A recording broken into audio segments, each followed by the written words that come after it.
Jaishankar's bold statement on China. What's next? On December 4th, 2024, India's External Affairs Minister Dr. S. Jaishankar made a bold statement in the Rajya Sabha regarding India's future relationship with China. The discussion focused on the national security interest, the need for peace along the border, and the complexities of bilateral ties with India's northern neighbor. Jaishankar's remarks provide a glimpse into India's strategic stance on China and its approach to maintaining both security and diplomacy in the face of recent challenges. Let's listen in to what he said. Honorable Chairman, sir, I rise to apprise the House of some recent developments in the India-China border areas and their implications for our overall bilateral relations. The House is aware that our ties have been abnormal since 2020, when peace and tranquility in the border areas were disturbed as a result of Chinese actions. Recent developments that reflect our continuous diplomatic engagement since then have set our ties in the direction of some improvement. The House, sir, is cognizant of the fact that China is an illegal occupation of 38,000 square kilometers of Indian territory in Aksai Chin as a result of the 1962 conflict and the events that preceded it. Furthermore, Pakistan illegally ceded 5,180 square kilometers of Indian territory to China, which has been under its occupation since 1948. India and China have held talks for multiple decades to resolve the boundary issue. While there is a line of actual control, LAC, it does not have a common understanding in some areas. We remain committed to engaging with China through bilateral discussions to arrive at a fair, reasonable, and mutually acceptable framework for boundary settlement. Honourable members would recall that the amassing of a large number of troops by China along the line of actual control, LAC, in eastern Ladakh in April-May 2020 resulted in face-offs with our forces at a number of points. The situation also led to a disruption of patrolling activities. It is to the credit of our armed forces that despite logistical challenges and the then prevailing COVID situation, they were able to counter-deploy rapidly and effectively. The House, sir, is well aware of the circumstances leading to the violent clashes in Galwan Valley in June 2020. In the months thereafter, we were addressing a situation that had seen not only fatalities for the first time in 45 years, but also a turn of events serious enough for heavy weaponry to be deployed in close proximity to the LAC.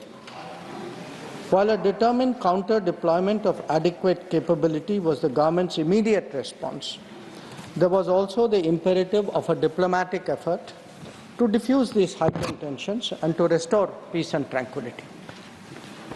Sir, the contemporary phase of our ties with China dates back to 1988, when there was a clear understanding that the Sino-Indian boundary question will be settled through peaceful and friendly consultations. In 1991, the two sides agreed to maintain peace and tranquility in the areas along the LAC, pending a final settlement of the boundary question. Thereafter, in 1993, an agreement was reached on the maintenance of peace and tranquility along the LAC. Subsequently, in 1996, India and China agreed on confidence-building measures in the military field. In 2003, we finalized a declaration on the principles of our relations and comprehensive cooperation, which included the appointment of special representatives. In 2005, a protocol was formulated on the modalities for implementations of CBMs in the military field along the LAC.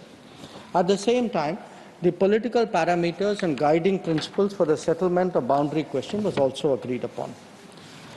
In 2012, a working mechanism for consultation and coordination called WMCC was established. A year later, we reached an understanding on border defense cooperation as well.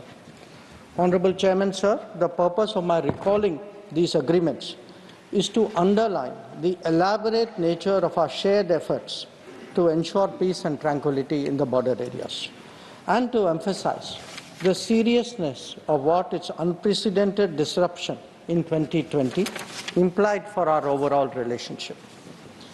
The situation arising after our counter-deployment called for a multiple set of responses.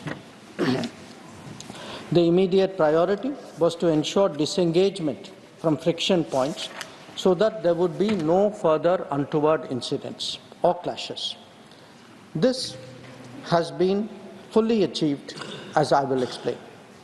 The next priority will be to consider de-escalation that would address the massing of troops along the LAC with associated accompaniments.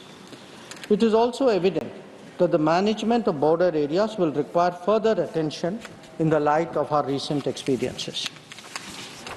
In all of this, we were and we remain very clear that the three key principles must be observed under all circumstances. One, both sides should strictly respect and observe the LAC. Two, neither side should attempt to unilaterally alter the status quo.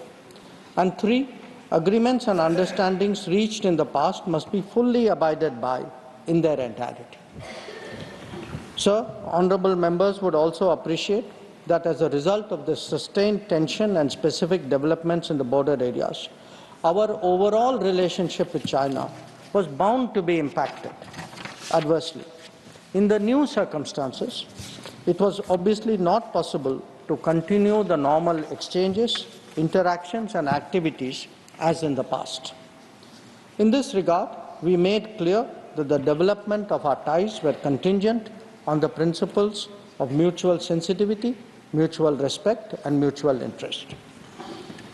So, throughout this period, honourable members would also be aware that the government has publicly maintained that India-China relations cannot be normal in the absence of peace and tranquility in the border areas. The combination of a firm and principled stand on the situation, as well as a clearly articulated approach to the totality of our ties, has been the foundation of our engagement with China for the last 4 years. We have been very clear that the restoration of peace and tranquility in the border areas would be the basis for the rest of the relationship. Jaishankar's statement serves as a clear indication that while India seeks to stabilize its relationship with China, national security will always be the foremost concern. The government remains committed to managing this delicate relationship with care, ensuring that security issues remain at the forefront of all diplomatic efforts. As the situation evolves, all eyes will be on India's next steps in managing its ties with China. This is all for now. Stay tuned to Jagran English for more such news and updates.